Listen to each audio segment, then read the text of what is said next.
You don't want to miss today's podcast with my special guest, Frank Seamster, as we discuss how to overcome life's hurdles to get where you want to be. You were made for more than the status quo. I'm Pastor Steve Gray, and this is the More Faith, More Life podcast. This podcast is for Christians with an ambitious heart who want to be more for their family, do more with their career, and see more of God's promises in their life. I've spent many years as a worship artist, minister, nonprofit leader, bold truth speaker, and most importantly, father and spouse.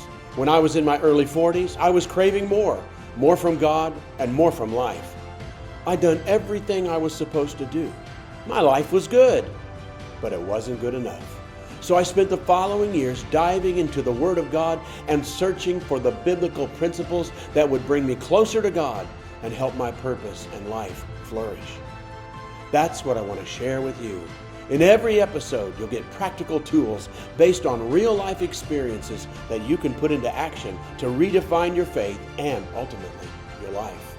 So, if you're ready to do more, subscribe to More Faith, More Life, and hear an unfiltered biblical truth every week. It's time to be and experience more. If you've gotten my book, My Absurd Religion, By Which I Make My Living, you need to get it. It's going to help you understand a whole lot of things about the world and what's happening today, especially in the church world. Go to the website, More Faith, More Life, and download the ebook with the study guide. Hello, everybody, and welcome again to another podcast of More Faith, More Life. I have a friend from many years with us today, and our guest, Frank Seamster. We're going to ask him some questions and kind of back up in his life to help you figure out yours. So welcome, Frank. Good to see you. We just got together a few minutes ago, so we're still saying hi. Haven't seen each other in a year, but we'll get past that and go ahead and share some stuff with you. But I've known you a long time, but most of the time that I've known you already in the ministry. Right. You established or were establishing, and we've watched your ministry grow, my ministry grow. But before that, I know some things, but I'm sure there's things that you might want to share if we could back up, and I don't know where you want to start. The only thing I know is you were in the military. Right. You did music, but I don't know what was before that. You told me you went to school with a guy just a minute ago. We were telling stories. A guy I went to school with. So obviously you went to school, and then you went in the military. So somehow, though, you got into the ministry. You have ministry influences. Right. I can't remember exactly about your dad and that. But anyway, let's back up if you don't mind, because I want them to get the idea of their life where they are in their 20s or 30s or whatever, and they're trying to figure out stuff. So how did you figure out and get where you are today? I guess that's where we're talking. Well, I guess it was, it was never really my deep desire to actually enter into the ministry, because my dad was a pastor, and I grew up in church. I was what they call a PK, a preacher's kid. And my dad pastored for 50 years. Wow. And I seen a lot of the struggles that him and my mom went through. And of course, way back then, in some of the thinking of some of the saints in the church, their idea was, Lord, you keep them humble and we'll keep them poor. Mm-hmm. So I had no desire. I had absolutely no desire for that to go into the ministry. And my thing was, I was in school. I love sports, and I was concentrating on sports, and even with some scholarship offers from some college to play. And you're pretty good at sports still today. You still can beat me at most of except that one basketball game. Were we on the same team, though? We were on the same team.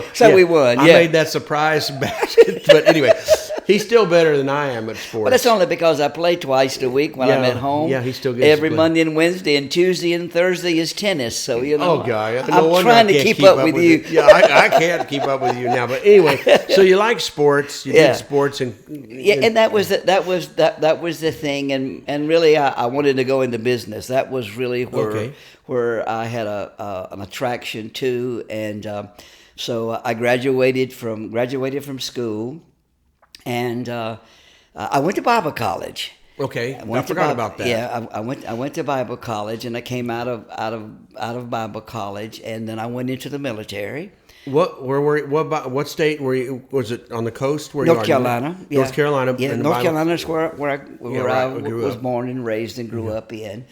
And we had the denomination that my dad was a part of. They had a Bible college, and I went to the Bible college. And after there, I went into the military. Vietnam was going pretty strong and heavy then, and so I got a letter from my neighbors inviting me, not really inviting me, but saying I was being called. Yeah. And I went in, and which was really a great time for me. I love the military.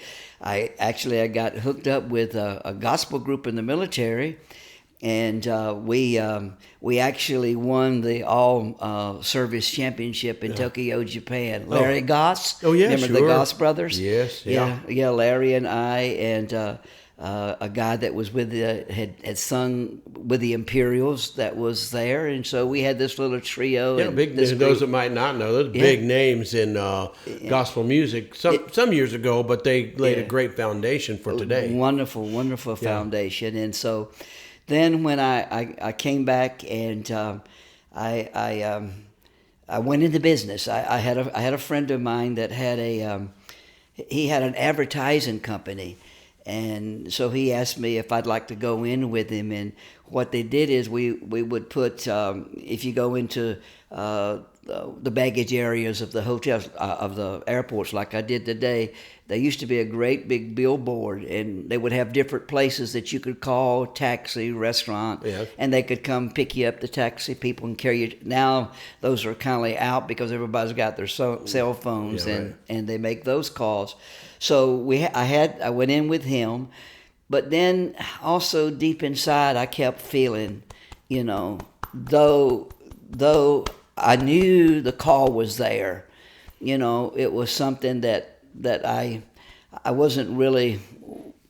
I wasn't willing to say yes to the Lord then, and so finally one day my partner, he had went another direction, and I did, and I now had the company, and I had about 50 employees, and so one day I had been down to I was living in this apartment, and we were having this big Memorial Day celebration, and I left the little pool party that everybody was having, and I went back to my apartment, and I sat down on my couch, and all of a sudden it was like God just really showed up big time in the room, and I fell on my face and on the floor, and began to to cry out to God and yes, God, whatever you are calling me to do, I'm willing. I am willing, and I want to go all the way with you.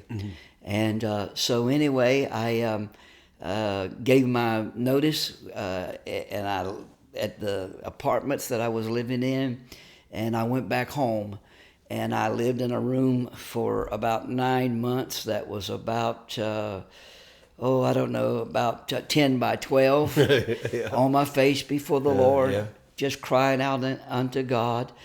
And that's kind of where things begin to take a real turn at in my life, especially those times that I would, sometimes in the night, God's power and presence was so strong, I would crawl underneath the bed. I'm a young guy now, but I was just so hungry for God. I'd crawl underneath the bed, and the Word was becoming so alive to me that sometimes I would say to the Lord, "Oh, I need a little bit of a break, God," And there would be times that my mom would come and knock on the door, and she says, "Are you still in there? You're alive?" I said, "Oh, yes, Mom." She said, "Well, it's time to eat," and I'd say, "Mom, I'm not hungry. I'm in the Word right now." And so that's kind of what began to really happen and take place. And then I actually went to Emmanuel, which was a college. Let me ask you a question. Yeah. So when you were in there seeking the Lord, you were at your parents' house, so that expenses weren't as much in a thing because you were just like taken care of, so you could just really seek the Lord.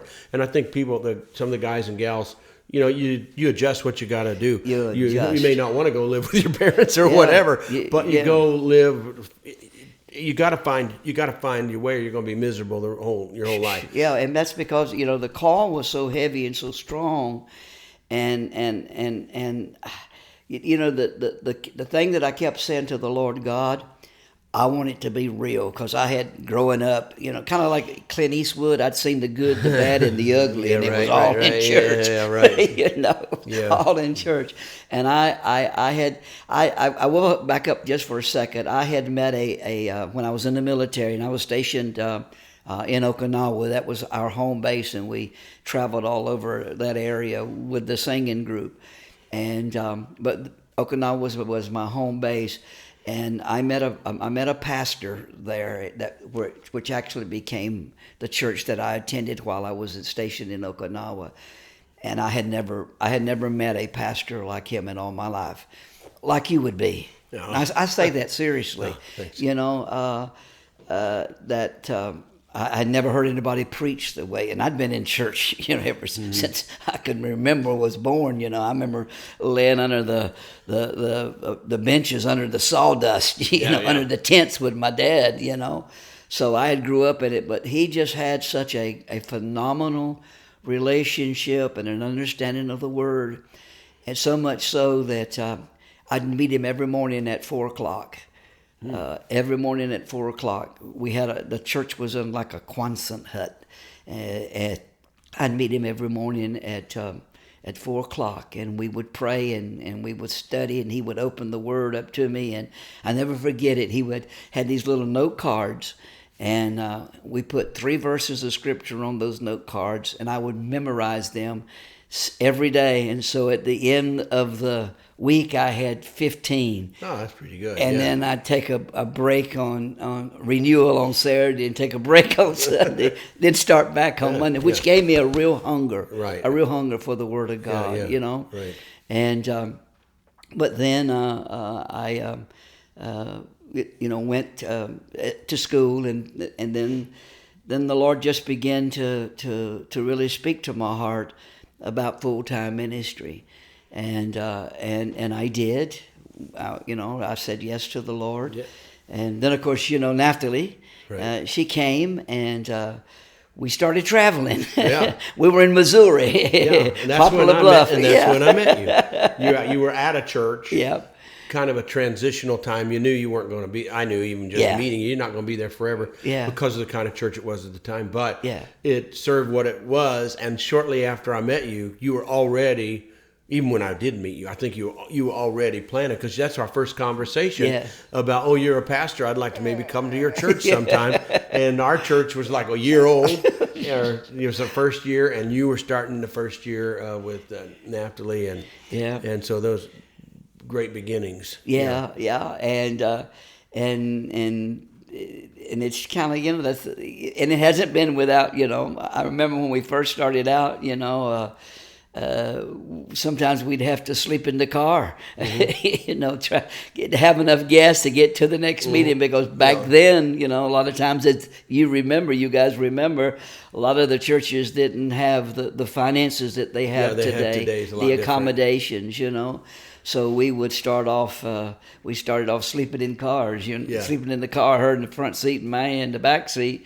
Having enough room to get to the next place. Yeah, we had those kind of adventures too, where you'd go and when I traveled and minister, and then they do an offering, and they do a big spiel. We're going to do an offering and then they wouldn't give it to you. They give you a little to you, but you barely, you couldn't eat. You had to just get enough gas to get where you were, and hope the next place did.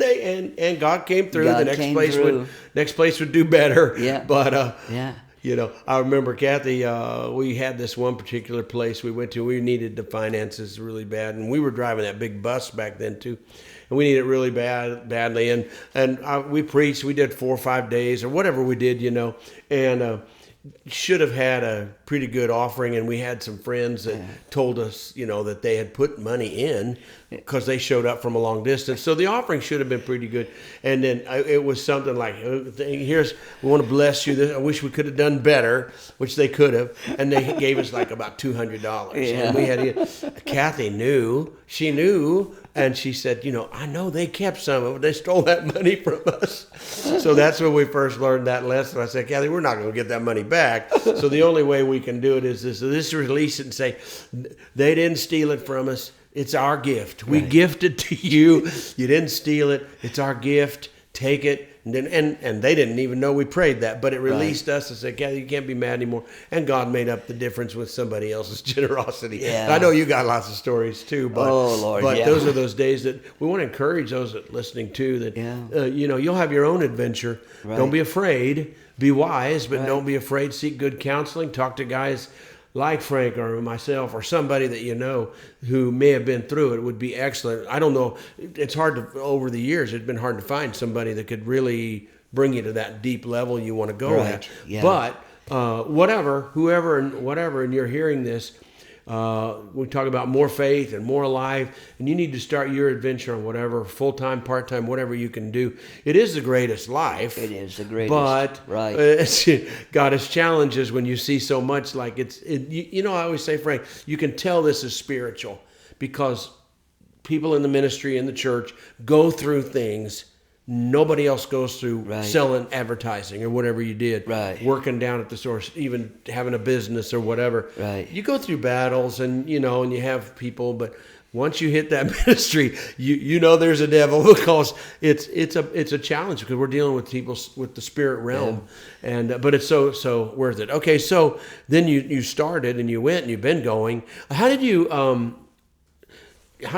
connect with churches to where did you start? I know you talked to me, but I don't know if you had connections through your dad or denomination or what did you do? Actually, to get going? It was when I look back at it now, it was only God, and that's what faith is. Faith is one simple thing on faith. Trust God. That is just as simple as you just trust God. But when I was in Poplar Bluff, I started I actually started doing a lot of pastor conferences where I would be preaching, where there would be a lot of pastors at.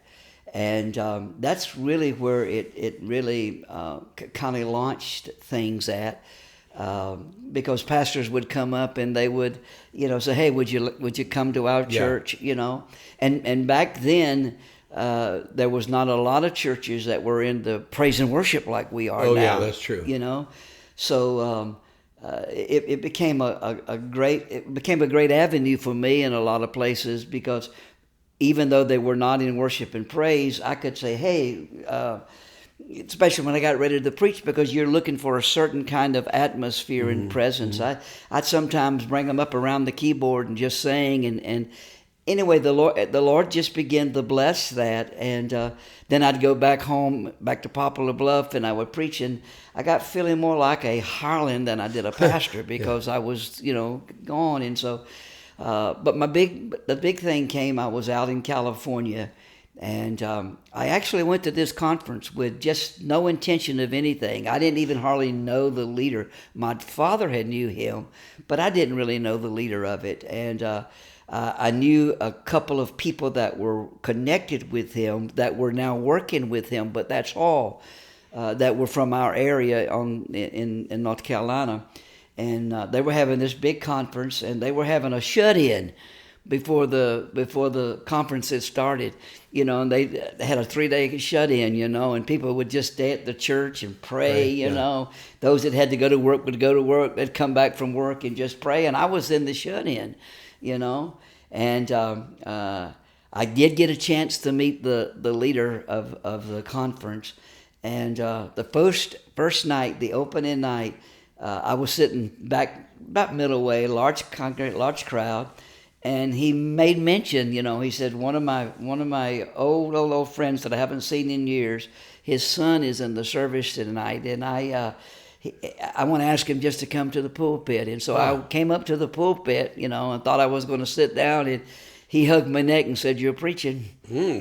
And There you go. there you go. Yeah. 24 meetings Oh, wow. one time. God opened the door, and that's really kind of Yeah, how out of it just really, this is I think our 38th year. Yeah. Trusting God. After those 38 years, and we're kind of going back to the beginning roots. Yeah. I don't know, what do you think is the greatest hurdle or challenge that you had? Like, is it money? Is it finding churches? Is it surviving churches? That you expected more and they did. Disappointment. Yeah, I think sure. What do you think as some of these others that maybe are considering, or maybe there's pastors considering giving up? But what was the biggest if looking back? Was it money, I think energy? Sure, your finances. Of course, your energy is pretty good because you're. I was ready. You're excited. I'm excited, and I was ready.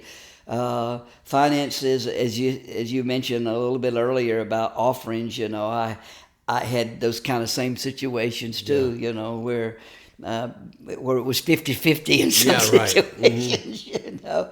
And so you have those financial situations, but then God always took care. I mean, I just trusted God. Yeah. And God would always would come through. Sometimes you didn't think He was going to come through, but you knew God was going to come through. You didn't know how He was going to come through and exactly when He was going through, but you knew God was going to do it. He was going to come through and supply the needs. And so that, and then sometimes you go to some churches that you're not received, like you are in other churches, Right. And you can always tell because you're up there giving your heart out, and you got folks sitting on the front seat looking at their watch, wondering what time this guy's going to finish. But God gives you that strength, and He gives you that anointing, to overcome those situations and circumstances. And when you're hungry for God, and you're trusting God, it just seems to override everything else. I don't care what kind of struggles that you may have, whether it's financial struggles that you may have at times. A lot of times we didn't know where we were going to even be staying at, Right. But then also during all of that, I also learned the secret of giving. Yeah. And I learned that the more I gave, even a lot of times, more than what I really got sometimes, I just would take and just give and give and give. And especially later on, I've had this same CPA for... Sorry, could you say that again? That's your watch, Dylan. Your watch wants to make sure we really get this. Yeah, okay. Could you say it again? Yeah, I'm going to say it again. but the lady who did our taxes for many, many years, she passed away a couple of years ago. But she would say, I can't. You can't write any of this off because, that's a red flag because people they wouldn't understand with what you're getting in how much you're giving. How much you're giving. But I found out that was the key. Yeah. And then God just blessed and blessed and blessed, and then we were able to get a couple of RVs and travel. Have our home with us all the time. Yeah. And so, but God always came through, Steve. He always came through. But I learned the praying. I learned the reading His Word. I learned to give in, and that became the thing that just gave us the victory. There's something about you too that I know, so I know this answer, but I'm going to ask you because I know what your answer will be, and it'll be a good one. But for myself too, I've found out whether they're going in the ministry or they're being a mom or a dad, trying to be a good husband or worker or whatever. This holds true, and that is what I learned about you is no matter what happens, both of us have decided we're going to protect our hearts from being changed by anything circumstances, situations. You know, I've been through some, Yeah, and I know everybody's been through some. Right. Talk about that a minute, because you know it could be. We could say the biggest challenge is finances. I have young ones or others come to me. How do you do it if you don't know anybody? Or how do you do it if you're not making the money? How do you do it if you need to book churches and just the planning side of it? But that's not the biggest challenge, in my opinion. After this many years, keeping your heart where it belongs, going through it all. So just talk to us about that heart, because both of us have been through, and we both come out still friends, joyous, free, all that stuff. Yeah, because we know what God has called us to do, and when you know what God has called you to do, and you're running after God, I mean that becomes everything. Then you know that God, whatever situation comes up, I don't care what it is, if you're running after God, if you're hungry for God, if you're standing before God, if you're seeking God, God will always come through for you. He will absolutely, I don't care what that situation is, what your circumstance is, God will keep you. God has kept us. He has kept us with our health. I mean, because we have sought after God. I hadn't had to go to a doctor or a hospital since I was a senior in high school. Gotten hurt in the football game, and God has just protected us and kept us, and He's watched over us. And when you have that heart for God, and that's the key, I really believe, and that's I can honestly say, when I said yes to God, and I said, whatever you ask of me, God, I am going to do it. When I said that to Him, and I put that into practice, then whatever situation, whatever circumstance, good or bad or indifferent that we came into, that desire in God, that desire for God overrode everything. Yeah.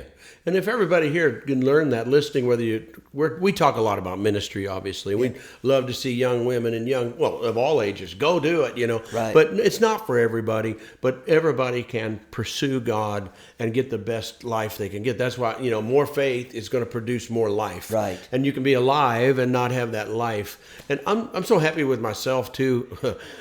Just that I still have such freedom in all the things we've done and seen, good and bad, like you said, and ugly, to still be free and happy and joyous and confident in God.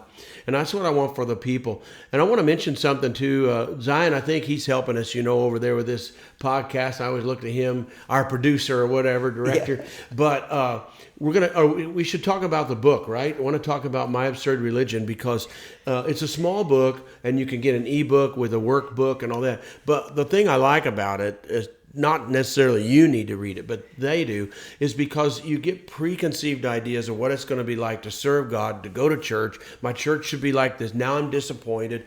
But this book automatically tells you and says you're going to find money lovers in the ministry, in the church. You're going to find hypocrites. You're going to find bad teaching. You're going to find prejudice against women, prejudice against Jews. Right. You're going to find all that. But it tells you it's okay, because we've seen all that. But I'm still not forsaking the church or the ministry. It's still how we make our living. Right. And that's why that's why the book is so important. So get the book. You can look and see as you watch this, it'll tell you how to get it and subscribe and all that kind of stuff that you do on the podcast, and get it and download it, read it, and get rid of all those preconceived ideas that'll save you a lot of heartache and a lot of trouble. Well, we're going to do some more. This is not going to be our only podcast I'm going to do with you, but this helps us see to get started. You don't know, and God comes through. You find God in the room, and everybody here, you can find God in the room if you want to. If you want to find Him, He'll find you back. That's right. So anyway, so glad to have you here, Frank. We're going to do another one and just continue to share. But thank you for joining us. More faith, more life. You need to get it and serve God with all your heart and never change your mind.